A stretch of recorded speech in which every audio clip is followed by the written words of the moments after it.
this little house to live in, when you bring your finger down like that, you would have some pretty screwed up hands, and with web, the tendon would kind of bowstring. It would come out just like a bow and arrow. When you pull a bow, that tendon, if you think of the string as the bow, it would be out nice and straight. But there's a little tunnel that the flexor tendon rides in, and so that tunnel can hang up, can snag the tendon as it retracts. And so as it retracts, it'll still kind of pull a little bit within that band, so you'll get a little bit of bending, but they won't be able to go all the way down. How do you assess for which tendon it is? There are 2 flexor tendons in every single finger. Okay, there are 2 flexor tendons. There's the superficial, the superficialis, and the deep one, the profundus. And the way that you test and you examine those is very specific because of the way that the tendons come down into the palm of the hand.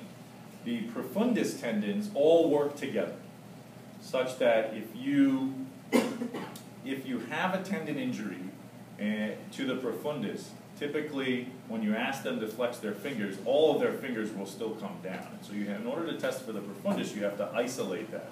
And the way you isolate the profundus, the way that you isolate that is that you take each individual finger and you have them bend, and the profundus only bends the whole finger down, but the profundus, when you isolate it, bends only down here. If you hold the finger out straight and you ask them to bend, each individual one, you will test the profundus, the function of the profundus, to see that it is fully intact.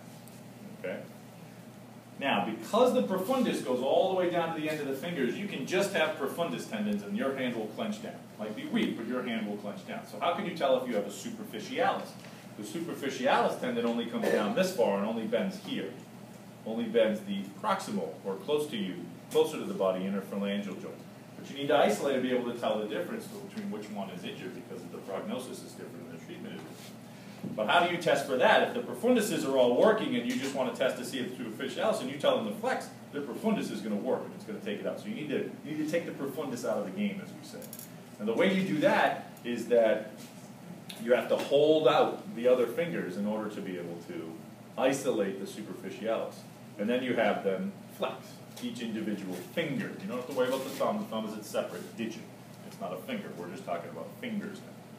And if you notice on yourself, when you hold your other fingers out straight and then you go ahead and you bend your index finger, you can't curl that finger down any more than that.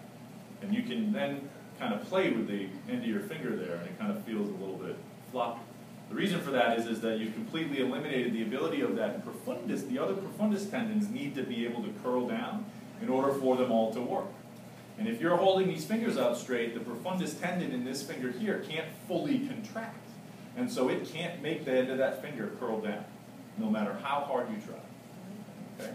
So that's an interesting feature, and so that's why you have to test them like this. And so then you go down the line.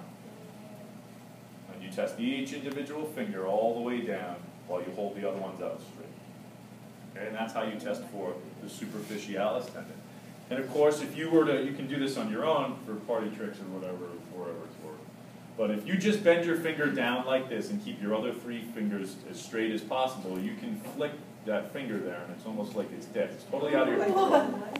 Right? And that's because you've eliminated the ability of your profundus tendon to curl down and bend that finger. It can't happen. Nobody can do it. Okay? And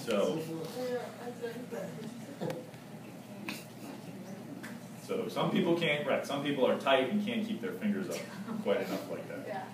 Yeah. Okay. My hands are messed up. For the thumb has its own flexors and its own extensors, totally separate. And so that guy, you can just have them do that and do it on their own. All right, it's the fingers that are a whole different ballgame. All right, so that's tendon injuries. Tendinopathies or tendinitises or tendinoses, in which they're inflamed all around, you know, in their different tendons. You just want to be able to, you want to find the local area of where it's uncomfortable. Some patients will have some individuals will have what's called de Quervain's synovitis, and that has to do with the extensors, the fingers and the tendons that extend the wrist, cock the wrist to the ulnar or radial side and extend the thumb. They all live in these little houses on the back part of your wrist. There's 6 of them, and it's that first one that comes right down the side. If you do a thumb up and comes right down the side, and you can feel this very stout group of tendons right here. That's your abductor pollicis longus tendon and one of your smaller extensor tendons. That's where patients get a very common tenosynovitis because it's very, very superficial right over the bone of the radius right there. And the way to stimulate that is what's called a Finkelstein's maneuver, in which you want to stretch that out.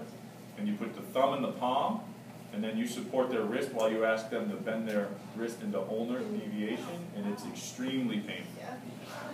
It's extremely painful for the patient because it puts it under tension. There's some deprivations back there. That's one of the specific tests for that. Staying over there in that area, something that I neglected to talk about in terms of bones commonly broken, that scaphoid bone, that tiny little bone at the base of the thumb. If you do a thumbs up sign again, you can see right there's a little dimple, a little divot called the anatomic snuff box. Exactly.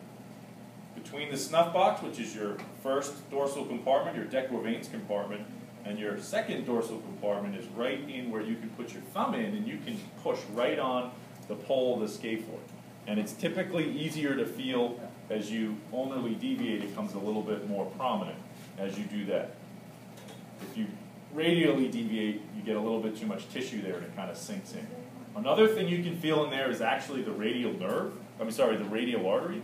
If you're really quiet at night and you're studying or something and you want to check your pulse, you can actually, if you're quite thin, you can actually put your finger right into that area there and gently feel for the radial pulse. Because the radial pulse comes down past here and goes right underneath those tendons and dives right into the palm of the hand there. So you can find it in there. It takes a little bit of work.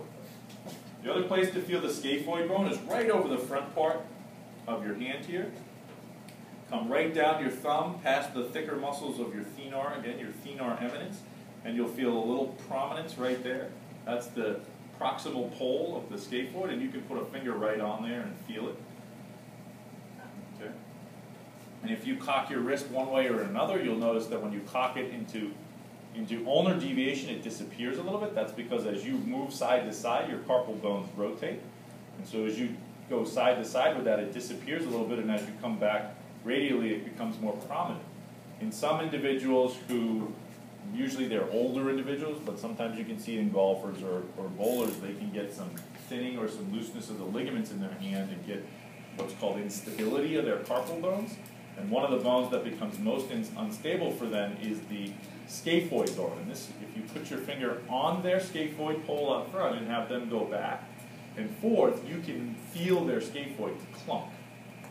It'll go boom as you push it, because what happens is that the ligaments don't work to hold the bone where it is, and so you're pushing that bone back and forth, and that's called the scaphoid shift maneuver, and they again don't like that very much. It's a diagnostic test. All right, so that's scaphoid. We paid attention to that. There's hook of the hamate, which is a golfer's injury. Repeated striking of the ball, and they come in and they say it hurts right in the middle of my palm. Your hook or your hamate, you can generally feel if you come down from the ulnar styloid here, move around to the front part of your hand, there are some wrist creases. Okay, you have the proximal and the distal wrist crease. Just past the distal wrist crease, you'll push down and you'll feel a small bone there. That is not the hook of your hamate. That is your pisiform. That's your pisiform, very, very small, loose carpal bone that's in the carpal row, proximal carpal row. What you want is you want to head more towards the thenar eminence slightly into the middle part of the palm and push down, and you'll feel another prominent bone in that area there. That's going to be the hook of your hamate. All right. Sometimes you can't feel it because you've got a thick palm, and that can be deep. But you can feel it in there, and that's what golfers break. Sometimes they have to have that excised. It's kind of bad to excise it because the hamate and the pisiform form a little canal in which our ulnar nerve and our ulnar artery live, and so we don't like to go in and rip out bones that serve a purpose. But sometimes they don't heal very well, and it becomes very painful and it impairs the golfer's career. So that's another bone in the wrist to pay attention to. All right, let's move back up the forearm here a little bit and get into our golfer's elbow and our tennis elbows before we run out of time. Tennis elbow and golfer's elbow are named simply so that patients don't have to say, and athletes don't have to say epicondylitis. It's too hard to say that. So tennis elbow comes from the theory that it's provoked by backhands And so that's going to be the muscles on the outside part of the forearm, in what this area here called the mobile wad, which are your wrist extensors and your finger extensors as they attach on your lateral epicondyle. And I bet half of us in this room, if we sit here and we massage or push on our lateral epicondyles, will have some degree of, that might have a little bit there. Yeah, we all have a little bit, because we do a lot of work with our wrists and our hands. And so lateral epicondylitis is an extremely common problem. It's just a matter of, does it become such a problem for individuals depending on what they do for a living? That's what it comes down to, or in their sports. Those are the ones that come to see me for that. People who are typing a lot, people who are laborers and pick up things like this, they need to be coached to pick up the other way. You can't lift like this. And so to test for that, it's very simple. You're pushing right over the lateral epicondyle. It's markedly tender. Very, very tender. They'll withdraw immediately. They don't want you to do that. And then to kind of get an idea of how bad it is, whether it's just kind of local, whether it's just kind of early on and it's just tender there, you want to test them because, again, those muscles come down and they attach along that lateral epicondyle, and so you want to test those muscles specifically. And these are called Cozen, C-O-Z-E-N, Cozen maneuvers. You have them extend their wrist fully, and then you have them resist that wrist extension just like we described before, and they'll have pain. And where's that pain? And that pain will be up along here. Same thing, long finger extension is usually the one that we use because it kind of goes right down the middle and it kind of stimulates the muscle right down the middle, is that we'll have them extend and then we push down as they resist on the long finger. And they may, again, demonstrate, say that they have pain up here in the forearm.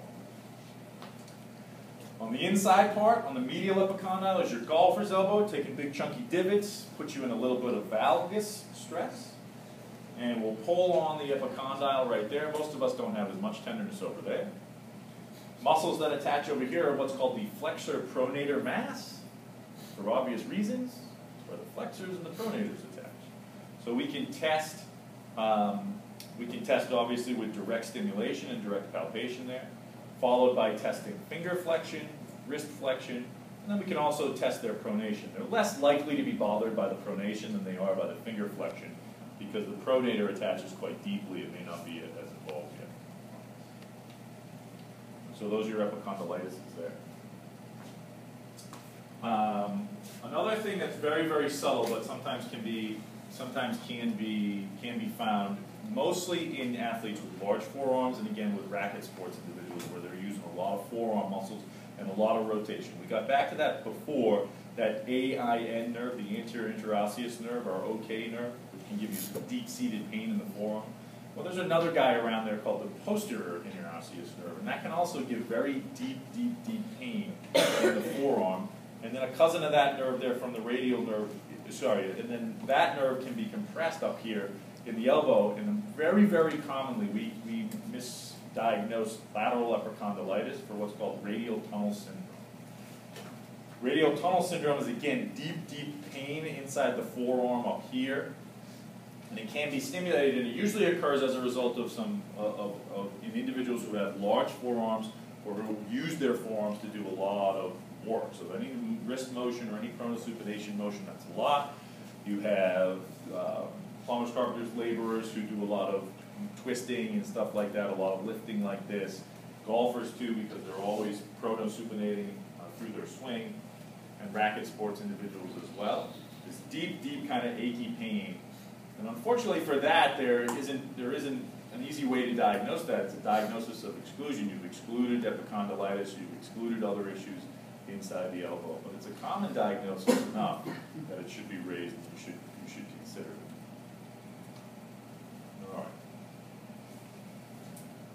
So we pretty much covered, I think that's about it. Can you talk about UCL? Oh, elbow, right, UCL, very good. So, elbow, UCL, ulnar collateral ligament, the Tommy John ligament, can be sprained in golfers and racket sports, can really only be torn in throws. It's really only an issue in throws. What happens is that as the throwing motion comes across and as they match up, coming from the cocking phase to get into the throwing phase and the follow through, that's when the elbow sees a tremendous amount of torque, probably the most torque that the body can produce. And that ligament, this small little ligament that attaches from the medial epicondyle of the humerus and sneaks back onto what's called the sublime tubercle of your ulna bone, that you feel back here, that little ligament has to keep that